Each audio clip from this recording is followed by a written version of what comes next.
పోలికలు. వెళ్ళిన పని ఏమైంది అని భర్తకు మంచినీళ్ళు అందిస్తూ పార్వతమ్మ అడిగింది. రాజేశం మంచినీళ్ళు తాగి, వాళ్లకు మన రాగిణి నచ్చింది, అయితే 10,000 కట్నం కావాలని పట్టుబడుతున్నారు అన్నాడు.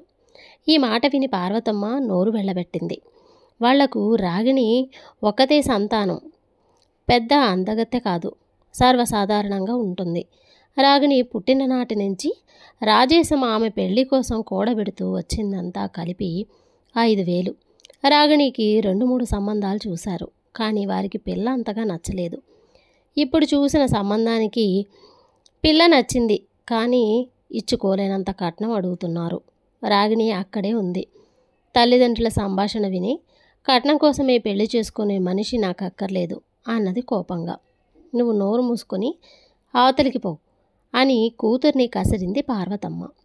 తర్వాత ఆమె తన భర్తతో, వీళ్లకు పిల్ల నచ్చింది, మనం డబ్బు కోసం చూస్తే ఈ సంబంధం కాస్త తప్పిపోతుంది, ఇక దానికి ఈ జన్మలో పెళ్లి కాదు అన్నది.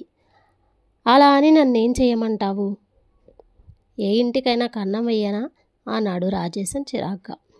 ఇద్దరూ చాలాసేపు తర్జనపర్జనలు జరిపారు, కానీ మరో 5,000 ఎక్కడి నుంచి తేవాలో తేల్చుకోలేకపోయారు. ఈ లోపల బాగా చీకటి పడిపోయింది. ఇంతలో ఎవరో వీధి తలుపు తట్టారు. రాజేశం వెళ్ళి తలుపు తీసి చూస్తే బయట ఎవరో కొత్త మనిషి నిలబడి ఉండి, సుబ్బయ్య శ్రేష్ఠి ఈ పెట్టెను మీకు ఇవ్వమన్నాడు. ప్రస్తుతం 8,000 రూపాయల నగలే పంపుతున్నట్ట. శ్రేష్ఠికి ఏమైనా చెప్పమంటారా అంటూ ఒక పెట్టె అందించాడు. రాజేశానికి అంతా అయోమయంగా ఉంది. సుబ్బయ్య శ్రేష్ఠిని అతను ఎరుగడు. ఏ సుబ్బయ్య శ్రేష్ఠి దీన్ని పంపించాడు అని అతను కొత్త మనిషిని అడిగాడు. కొత్త మనిషికి రాజేశం మాటలతో అనుమానం వచ్చినట్టు కనబడింది. అతను ఒకసారి ఇంటి ముందున్న రావి చెట్టును చూసి, రావి చెట్టు ముందున్న ఇంట్లో నారాయణకు ఇచ్చి రమ్మన్నాడు. ఇంతకు మీరు నారాయణ కారా అని అడిగాడు. రాజేశం నోరు తెరిచే లోపల అతని వెనుకనే ఉన్న పార్వతమ్మ కల్పించుకొని, నువ్వు రావాల్సిన ఇంటికే వచ్చావు బాబు. నిజానికి సుబ్బయ్య శ్రేష్ఠి నిన్ననే నగలు పంపించి ఉండవలసింది. ఆలస్యం ఎందుకు అయ్యిందో కనుక్కో అన్నది తెలివిగా. అలాగే అని చెప్పి ఆ మనిషి వెళ్ళిపోయాడు. రాజేశం చప్పున తలుపు మూసి పెట్టె తెరిచాడు. పెట్టెలో కళ్ళు మిరుమిట్లు కొలిపే నగలున్నాయి. 8,000 ఖరీదు చేసే నగలు. అమ్మాయి పెళ్ళి అయిపోయినట్టే అని ఆనందంగా అన్నది పార్వతమ్మ. నగలు ఎవరివో, నా పెళ్ళి ఎలా జరుగుతుంది అన్నది రాగిణి, గుమ్మంలో నిలబడి అంతా చూస్తూ. నువ్వు నోరు మూసుకొని అవతలికి పో అని కసురుకుని కూతుర్ని లోపలికి పంపేసింది పార్వతమ్మ. దేవుడు మనని కరుణించి కూతురి పెళ్లి చేసుకోమని ఈ నగలు పంపాడు. 2 రోజుల్లో వీటిని కరిగించి అమ్మేస్తాను అన్నాడు రాజేశం. దేవుడు అవకాశమైతే ఇచ్చాడు, కానీ దాన్ని మనం ఉపయోగించుకోవద్దు. తెల్లవారేసరికి సుబ్బయ్య శ్రేష్ఠికి ఆ నగలు అందవలసిన చోట అందలేదని తెలిసిపోతుంది. రేపు ఆ మనిషి వచ్చి అడుగుతాడు, అప్పుడేం చేద్దాం అన్నది పార్వతమ్మ. నిజమే, ఒక పని చేద్దాం, నేను నగల పెట్టె పెరట్లో పాతి పెడతాను. ఎవరైనా వచ్చి అడిగితే మాకేం తెలియదని చెబుదాం. వాడు నగల పెట్టె తెచ్చి మనకివ్వడం ఎవరు చూశారు గనుక అన్నాడు రాజేశం. తర్వాత భార్యాభర్తలు నగల పెట్టెను తీసుకుపోయి పెరట్లో కొబ్బరి చెట్టు కింద పూడ్చిపెట్టారు. తెల్లవారి ఎవరో వచ్చి కేకలు పెట్టసాగారు. భార్యాభర్తలు ఒకరికొకరు ధైర్యం చెప్పుకొని ముందు గదిలోకి వచ్చారు. క్రితం రాత్రి నగలు పెట్టె తెచ్చిన మనిషి గుమ్మంలో నిలబడి ఉండి ఎంతో ఆందోళనలో పడే ముఖంతో, ఎంత మోసం, ఎంత దగా! నారాయణ పేరు చెప్పి నగల పెట్టె తీసుకుంటారా? ఇది పక్క వీధి నారాయణది. శ్రేష్ఠి నా పీక మీద కూర్చున్నాడు. మర్యాదగా నగల పెట్టె ఇచ్చేయండి అన్నాడు. పొద్దున్నే తాగి వచ్చి ఏమిటి రచ్చ అన్నాడు రాజేశం నిబ్బరంగా. పిచ్చివాడేమో, తలుపు మూసేసి రండి అన్నది పార్వతమ్మ.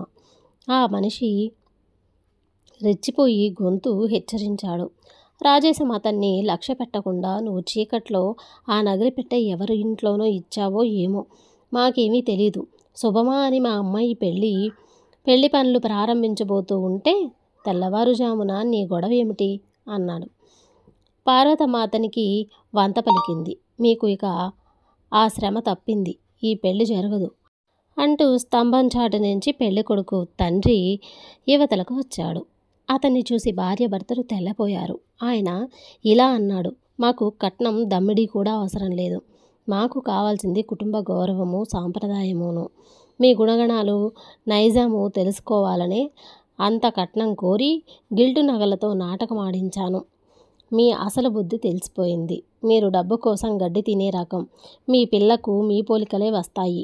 అటువంటి అమ్మాయిని మేం చేసుకోం. అకస్మాత్తుగా రాణి బయట నుంచి లోపలికి వచ్చి, ఆపండి, మీ వాదనకు అర్థం లేదు. తల్లిదండ్రుల ముక్కు ముఖము పిల్లలకు వస్తాయేమో కానీ బుద్ధులు రానవసరం లేదు. మా వాళ్ళు నిద్రలేస్తే వీలు పడదని చీకటితోనే లేచి నగల పెట్టెను రక్షక భటులకు అప్పగించి వస్తున్నాను. మీ గిల్టు నగల పెట్టెను వారి నుంచి తీసుకోండి. ఈ పెళ్ళి జరగకపోతే మాకు జరిగే నష్టమేమీ లేదు అంటూ గబగబా లోపలికి వెళ్ళిపోయింది. రాజేశము, పార్వతమ్మ నోరు వెళ్ళబెట్టుకొని చూశారు. పెళ్ళికొడుకు తండ్రి తల వంచుకొని వెళ్ళిపోయాడు. ఆ సాయంత్రం రాగిణి మొక్కలకు నీరు పోస్తుండగా పెళ్ళికొడుకు అక్కడికి వచ్చి, మా నాన్న ఇలా నాటకం ఆడిన సంగతి నాకు తెలియదు. మీకు జరిగిన అవమానానికి క్షమాపణ చెప్పుకుందామని వచ్చాను. నువ్వు క్షమించగలిగితే నిన్ను పెళ్లాడటానికి నేను ఎప్పుడు సిద్ధంగానే ఉన్నాను అన్నాడు. ఏం చెప్పకుండా సిగ్గుతో తల వంచుకుంది. కథ సమాప్తం. నేర పరిశోధన. శ్రవస్తి నగరాన్ని ప్రసేనజిత్తు పరిపాలించే కాలంలో దూరదేశం నుంచి ఒంటరిగాడిన బ్రాహ్మణుడు ఒకడు వచ్చాడు. అదృష్టవశాత్తు నగరంలోని గొప్ప వైశ్యుల ప్రాపకం ఆ బ్రాహ్మణుడికి దొరికింది. నిత్యము ఆయనకు అన్న వస్త్రాలు పుష్కలంగా దొరకటమే కాక దానాలు, దక్షిణలు, సంభావనలు దొరుకుతూనే ఉండేవి. ఒంటరివాడు కావటం చేత ఆయన ఇలా దొరికిన సొమ్మును కొద్ది కాలంలోనే 1000 బంగారు దీనారాలుగా నిలవేసి దాన్ని మరొక విధంగా భద్రపరచలేక అడవిలో ఒకచోట పాతిపెట్టేశాడు. భార్య, బిడ్డలు, అన్నదమ్ములు, బంధువులు ఎవరూ లేని ఆ బ్రాహ్మణుడి పంచప్రాణాలు ఆ బంగారం మీదే ఉండేవి.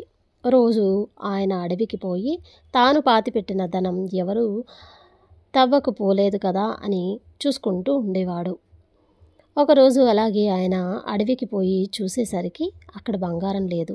అంతకు ముందే దాన్ని ఎవరో తవ్వి తీసుకున్నారు.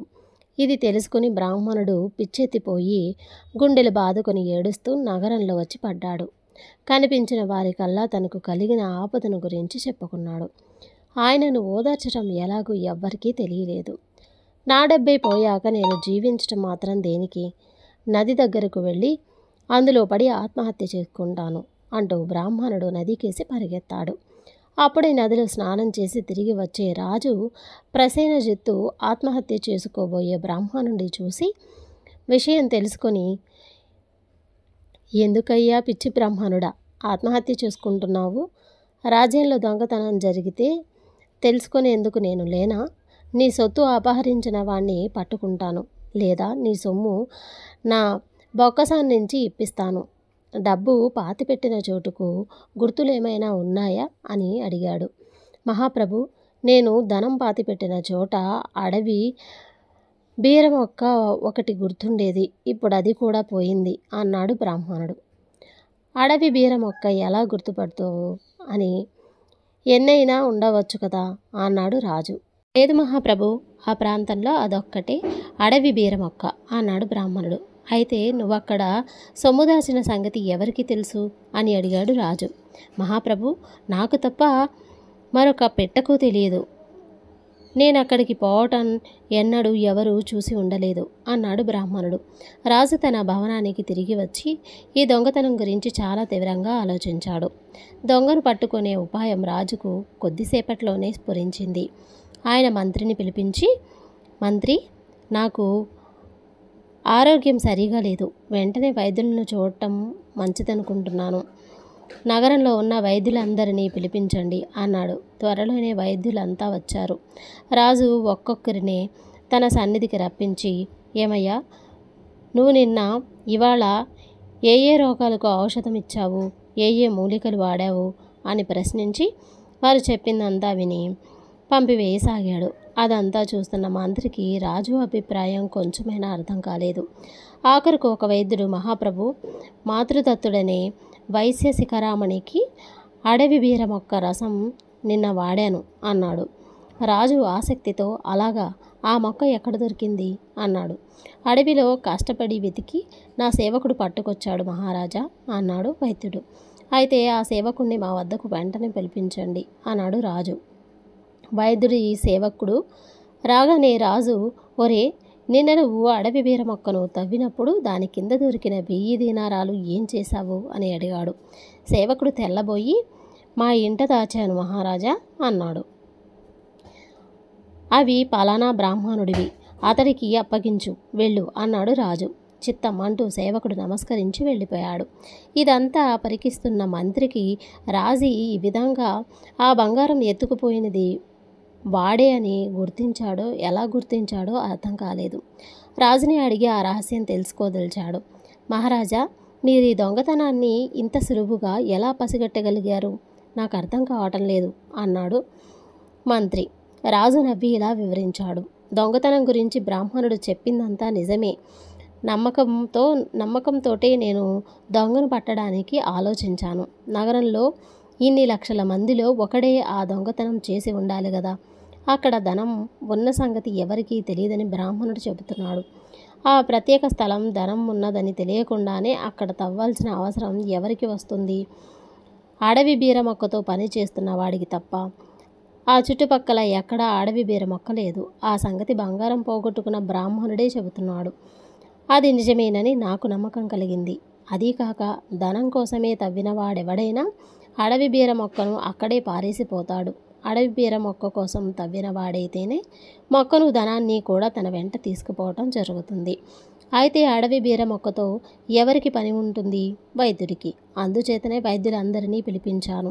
అడవి బీర మొక్కతో వైద్యం చేసిన వైద్యుడు దొరకగానే దొంగ కూడా దొరికిపోయాడు. ఇందులో కష్టం ఏంటి మంత్రి? ఈ మాటలను విని ప్రసేనజిత్తు తెలివితేటలకు మంత్రి చాలా సంతోషించాడు. కథ సమాప్తం.